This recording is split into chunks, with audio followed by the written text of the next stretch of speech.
Hey friends, I am ready to finish out my best of reads for 2025. This will be part two, nonfiction, middle grade, and a couple of superlatives-ish, we'll call them, about books that I just want to talk about one more time. I will link below part one of my best of 2025, which was fiction. I talk about 8 books that were really good for me in 2025. If you've been here a minute, you know 2025 was not a great reading year for me, but those 8 were probably the best of for fiction. So for nonfiction, I came up with 5 that are best of for me, and I don't own any of them, interestingly, though I own a lot of nonfiction, so I need to read my own nonfiction in 2026. These are not the only nonfiction books I read in 2025. I did judge the BookTube prize in round 1 nonfiction back in February and March. So I had a good bit of nonfiction that I didn't necessarily pick for myself. It was an interesting process. If you want to know about those, I'll link below. I've reviewed all the books and kind of told you what the experience of judging for the BookTube prize was. So since I don't own any, I'm going to be popping pictures up here, and I'm not going to talk too much in depth, just kind of like I did with the fiction, just tell you what what makes it a favorite of the year. And at number 5 is What White People Can Do Next, from Allyship to Coalition by Emma Dobry. I read this as part of the Irish Readathon in March. Emma is an Irish author who just has a way of getting right to the point. Her title grabbed me. What White People Can Do Next. I mean, if that's not a more call to action title, I don't know what is. And it's a very short book. I just really like that her writing is direct and to the point. I highly recommend everyone to read it. And I'm planning on, in this coming up March for the Irish Readathon, looking into more of Emma's work. I think she's got a couple other short books. So I look forward to trying some of those. At number 4 is one of 2 books that are on this list that I did read for the BookTube prize. So number 4 is The Siege by Ben Macintyre. This is about the hostage situation in, I forget what years, it was the 80s, I think. It read like a fast-paced, thriller, novel, political intrigue kind of book, which surprised me. I honestly thought it would be a little dry and dull, but it wasn't. It was a good history of it. Number 3, and I think I should say, I think I listened to all of these on audio. Pretty sure. But number 3 is The House of My Mother by Sherry Frankie. I actually didn't know anything about the Frankie family. I did not watch them on YouTube. When the book came out, I heard a lot about it, and it is about Sherry Frankie's mother, who had a YouTube channel, featured the kids, and some child abuse evidence that came out, and kind of the court case. It all is leading up to and what Sherry experienced in the home up to the court case. It follows a little bit after. Sherry does not include the names of her younger siblings except for the one brother that's directly, I think, younger than her in age. And she's very pointed with that and says, it's their story to tell, not mine, and how she experienced it being the oldest. She reads it. She is the audiobook narrator, and it was very moving, compelling. I listened to it when I was packing to move, and it kept me packing. I didn't want to stop the book. I wanted to find out what happened because I really didn't know, hadn't really paid attention to the story. So I think it's, if you're interested at all in YouTube and, families being featured on YouTube, it's an important read for sure. Number 2 is the other book that I read for the BookTube prize, and I love this book. This is Vanishing Treasures by Catherine Rundell. It is about different species that are becoming extinct or on the endangered list, and kind of how they got there. I liked it. I love animals, so that was important. The chapters were really short, and very clear and to the point of what's going on in the climate, the ecological system to cause these extinctions and endangered species, and does include a little bit about what we can do, steps we can take to maybe save some of these species. And then the number one book, number one nonfiction, again, this is definitely number one, wouldn't change if it were a different day. And that is Rest is Resistance, a Manifesto by Tricia Hershey. I listened to this on a plane trip, and I was gripped from the beginning. The history of productivity, busyness, women doing everything, not only, women in general, but then looking at the load and expectation for Black women to, over history, to be productive, be the family rearer, and a lot of times taking care of other people's families and children. And that the act of resting, the act of not giving in to those productivity mindsets, almost mandates, it feels like a lot of times, for women to do in society, and to just reject that. And Tricia Hershey goes into the economic weight that is really put on the shoulders of Black women to, again, take care of their kids and other families' kids and work, maintain things in the home, that we see just inequalities in health for Black women, for economic stability, any kind of advancement within the workplace, they're just historically low numbers and low opportunities because of this weight that is put on Black women to really carry society and care for. So I really liked that historical perspective. We don't hear a lot about it in the news. It was very important to read. And then the resistance of all of that, I resonated with, because as a person with a chronic illness, that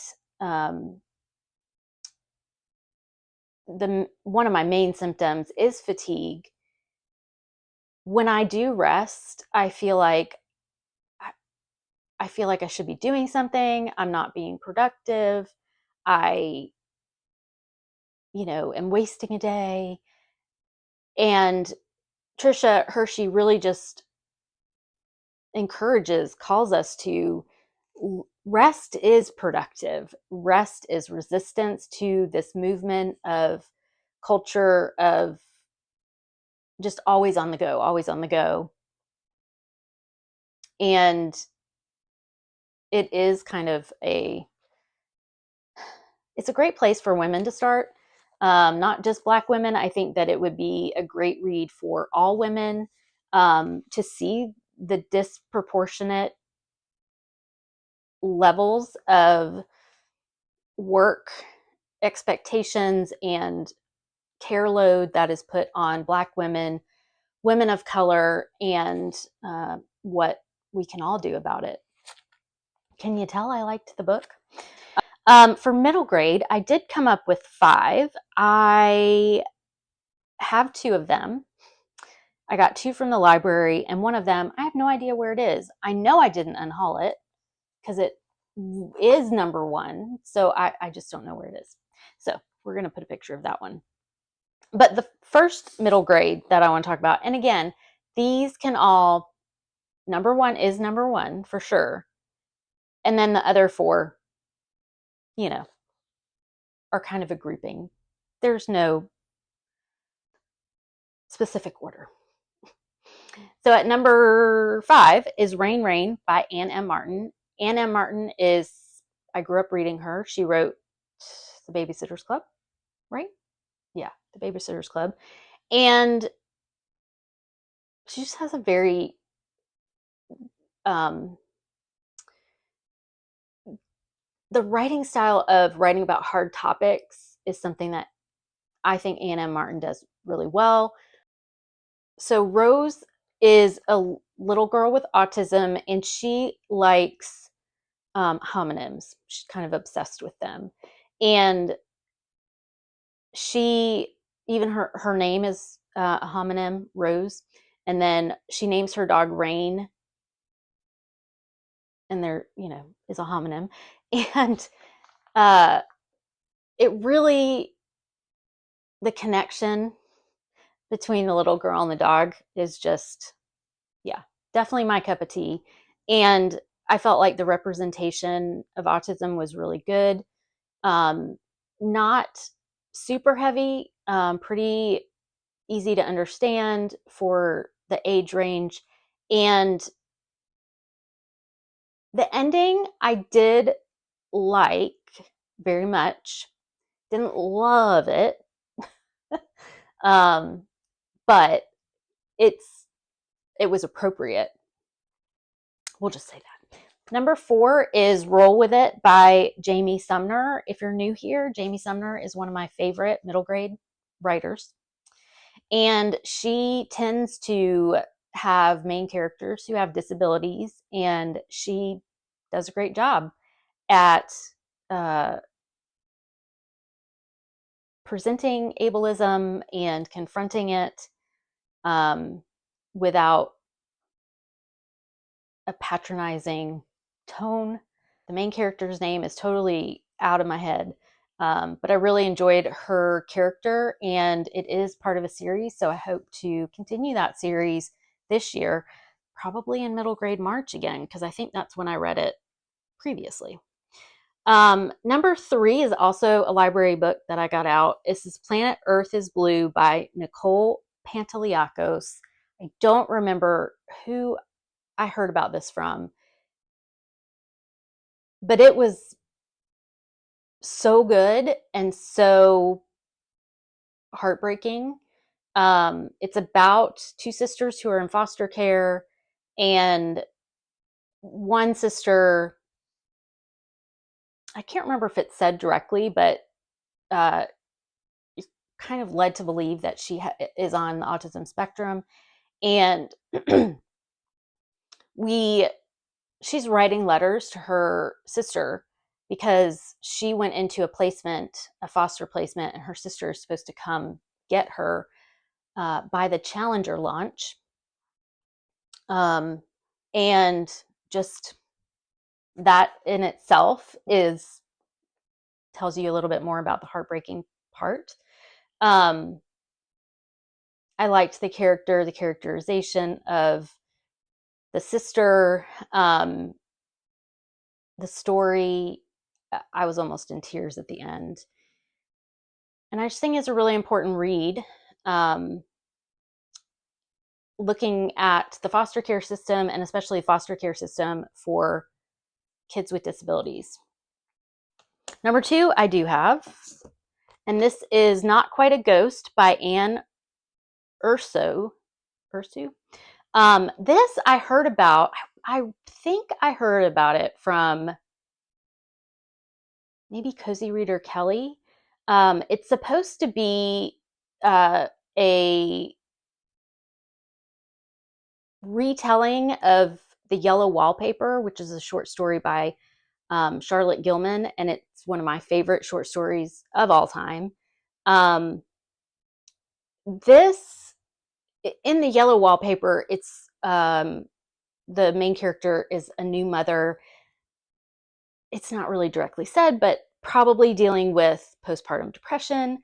And in this middle grade book, the main character is a young girl who is dealing with an invisible illness that not many people know much about, but it makes her very tired, and she has to stay in bed a lot. So I appreciated the way that the author presented the main character and what it's like to basically be bedbound. I've been there, so I could relate a good bit. And other people's reaction to it as well. There's a scene in the book where the main character, what's her name? Violet. Violet is running in one of her, I guess, her PE class, and can't continue. Her body can't continue. She has to stop. And that, so relatable. And I feel like the way that the author described it was just spot on. So really highly recommend this. And then number 1 is Brown Girl Dreaming by Jacqueline Woodson. I don't know where my copy is. I must find it because it's one of my favorite books. It's told in verse, which I don't always love, but I loved it in this one. And it's a nonfiction about Jacqueline's life and when she was a little girl, her relationship with her sisters and her mother, and how she got started writing. And it's the only Jacqueline Woodson I've read so far, and I really want to read more from Woodson for sure. Okay, so I did want to talk a little bit about a couple of honorable mentions. We'll call them superlatives. So my most thought-provoking books, if you've, I'm dropping books everywhere. If you've followed my channel at all, you probably know that one of my thought-provoking books was All Fours by Miranda July. I'll link below the rant that I went on this book. And the rant, I still stand behind, for sure. This is, for me, as a middle-aged woman, the trope that I read about the most, where the middle-aged woman leaves the family, the kids, and goes and has some sort of affair with a younger person. I've been removed from this for a good bit, and I think while I still stand by that rant, I still would rate it about a 3-star, which is what I rated it. I have a bit of a greater appreciation for what Miranda July was doing. So there is that. The other thought-provoking book is I Who Have Never Known Men by Jacqueline Hartman. It is translated by Rose Schwartz. This is a book about 40 women who are locked in a cage in some underground situation. And looking at that and how they got there, and they don't really know what happened, or they're not talking about it. The guards that are around them, what they look like, who they are, they don't talk to them, what they do to the women, all of that. And then something happens and they end up out of the cage, and kind of how they react. And we follow the main character, who is the youngest girl. It seems like she's a young girl when they were put in the cage, and how long they've been there, and her growing up and things like that. So very thought-provoking. Wouldn't have read this otherwise. I had heard some about it, hadn't really been that interested in it, and then we read it for a book club for Becca Books and Bujo. Totally missed the book club meeting, but I was glad that I read it. Most underrated, I just want to throw out there in case y'all want some books to read that maybe they are talked about more somewhere else. I hadn't heard about them. And one is The Queen of Sugar Hill, a novel of Hattie McDaniel by Rashonda Tate. This is about Hattie McDaniel, who played Mammy in the Gone with the Wind series. I did this as a buddy read. It was really good.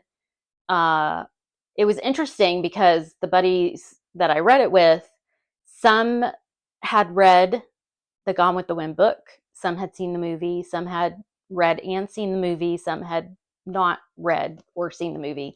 So it was just an interesting, different perspectives coming into it.